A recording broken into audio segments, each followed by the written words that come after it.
Alright, so this video is going to be on the Chapter 9 worksheet, problems 3 and 4. Problem 3 actually is one of the examples from the lecture slides.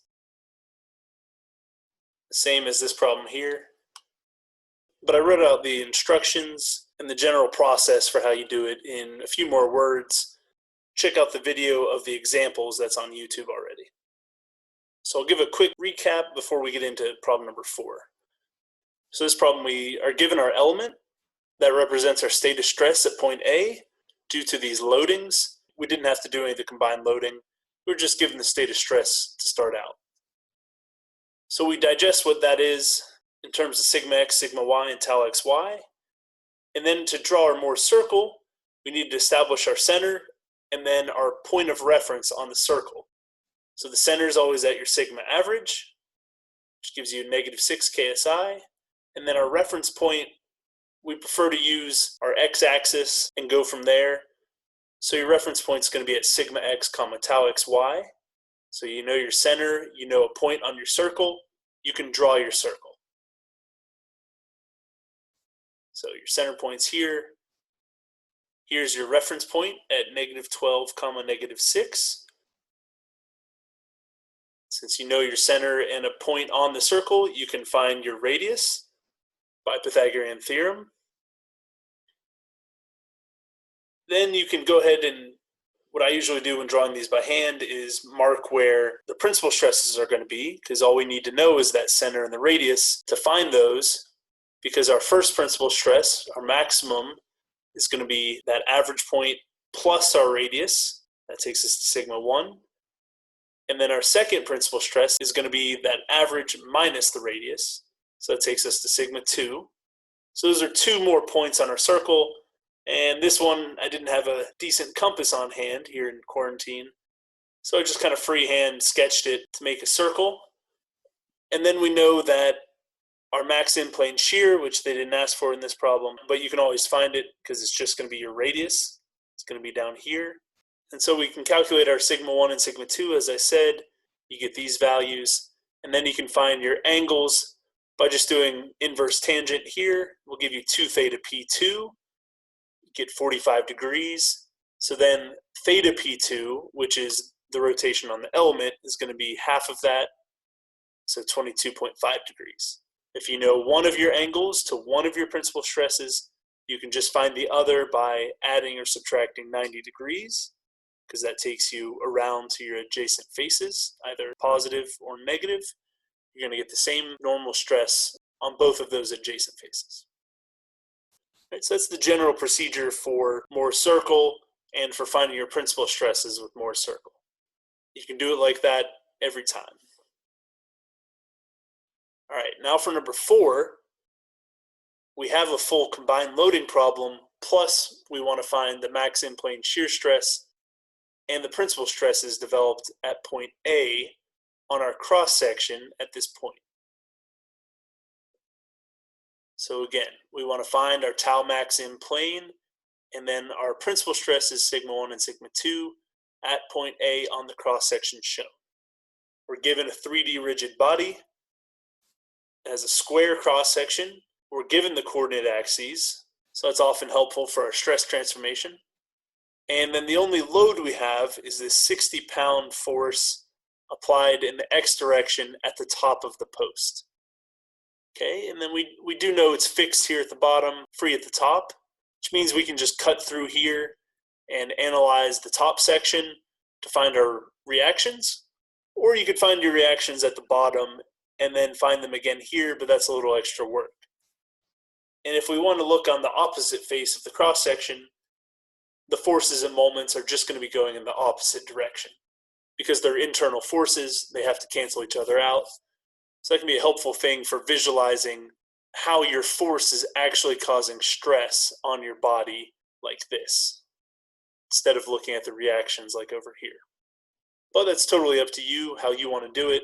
Again, either way, you're going to get the same result, because they're internal resultant reactions. So our solution, I've alluded to a bit already, getting ahead of myself, is a standard one for all of these problems following this that you have to follow. Right? We're going to look at a free body diagram, cut through the section, do the statics, just like we did in our combined loadings, to find our internal resultants and our state of stress at our point on our cross-section. Once we know that state of stress, we then do our chapter 9 stuff where we're going to use Mohr's circle, or you can use the equations. I prefer to use Mohr's circle because it's less ambiguous. Once we have the circle established, we can find our tau max in plane and our principal stresses from the circle.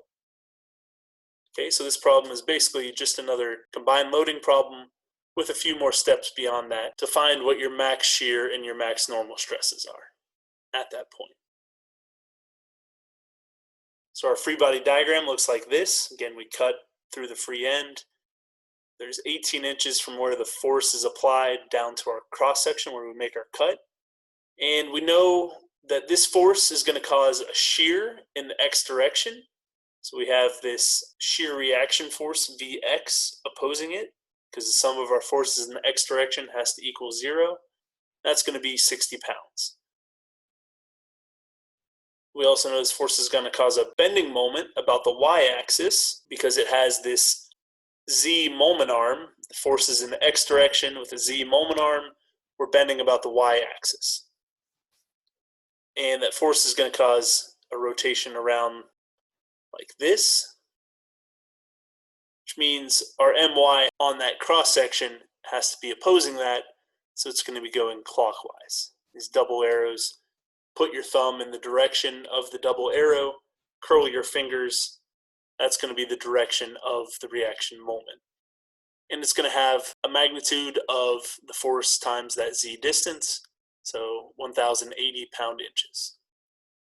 Now, what I usually do is look at the cross-section from a perspective of out of the page and looking in. So I'm going to look at the opposite reactions with equal magnitude, of course, on the opposing face. So it'll be on the surface of this bottom part here. So we're viewing from above, which means that our V shear force is going to be going in the positive x direction because we found it was going in the negative here, and your moment is going to be in the positive y direction instead of the negative direction here. Again, either way you do it, doesn't matter. You're going to get the same result. You just have to put yourself inside the page looking up at it like this. I think it's easier just to look from outside the page looking in. And then I like to rotate it to give our axes a typical orientation.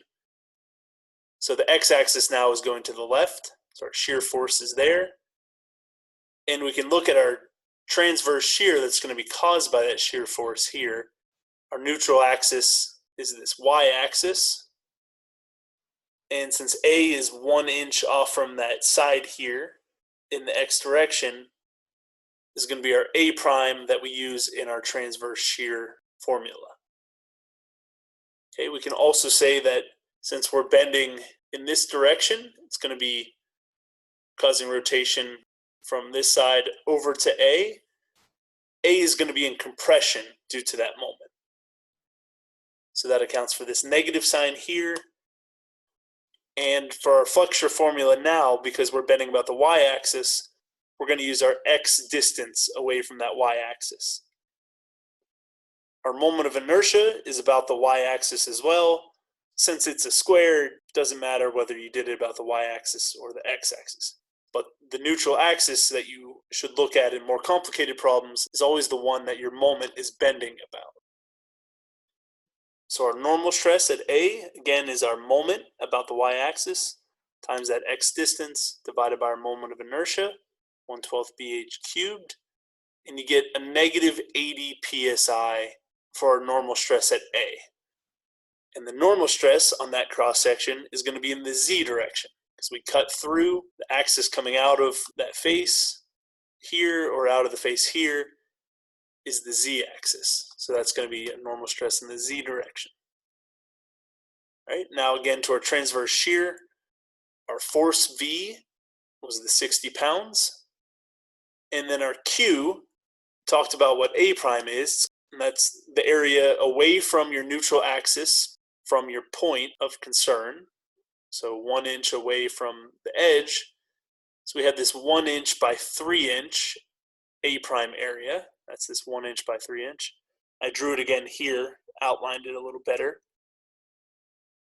And then the other part of our Q is what I'm going to call X bar prime in this case, because our shear force is in the X direction. So we're looking for that X moment arm from our neutral axis to the centroid of A prime, which I drew here. So this X bar prime is 1 inch, because it's half an inch from the neutral axis to A, and then another half of an inch to get to the centroid there of A prime. So that's this 1 inch, and then A prime was 1 inch times 3 inches. And then our I is going to be the same one as we used for our bending, and then T at A is just the width of your cross section at our point, so another 3 inches. So I just shortened it here to 1/12 times 3 to the 5th. This is 3 to the 4th just because it's a square. And if you calculate that out, you get your shear stress is 8.89 psi. And now that's going to be on our Z face in the X direction. So tau ZX. The first letter is the face that it's acting on.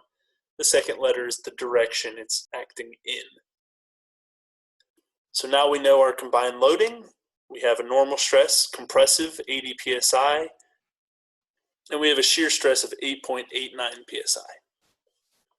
So it takes us over here. If we draw our element, it's going to look like this. We have sigma z. I just drew it here on this face and over here. And then we have a positive tau zx. I just said that because this force is causing a shear on our z face in the positive x direction, the way I drew it here. But that sign convention, whether it's positive or negative when you do this, isn't super important, because the positive or negative isn't going to affect what your principal stresses are. It'll just affect what your angles are to which principal stress. The key is that you're able to draw your element with your normal stress going in the proper direction. We know our shear stress is going to be going in this direction if we look at the face from that side, in this direction if we look at the face from top down. So try not to get too tripped up on that. So make sure you have a compressive normal stress, and here we say our shear is positive. That's fine. All right, our z-axis is here. So that's where our normal stress is acting normal to that face. We don't have a normal stress in the x direction, which means our sigma average is just going to be negative 80 plus 0 divided by 2, so a negative 40, which means our center is right here at negative 40. And then our reference point, we're going to use sigma z, comma tau xy. So negative 80, comma 8.89, that's here. Remember, we have sigma positive to the right and tau positive down for Mohr's circle. So here's our center at negative 40. Here's our reference point at negative 80, comma 8.89. And we can find our radius here. The base of that right triangle is 40. It's going to be negative 80 minus negative 40. And then the height, tau zx. So 8.89. Square that, take the square root. We get our radius is 40.9757 psi. To find our first principal stress, we can just take the sigma value at our center, which again was negative 40, add to the radius. So we end up at 0.9757, or we can round it to 1 psi. So that's our first principal stress right here.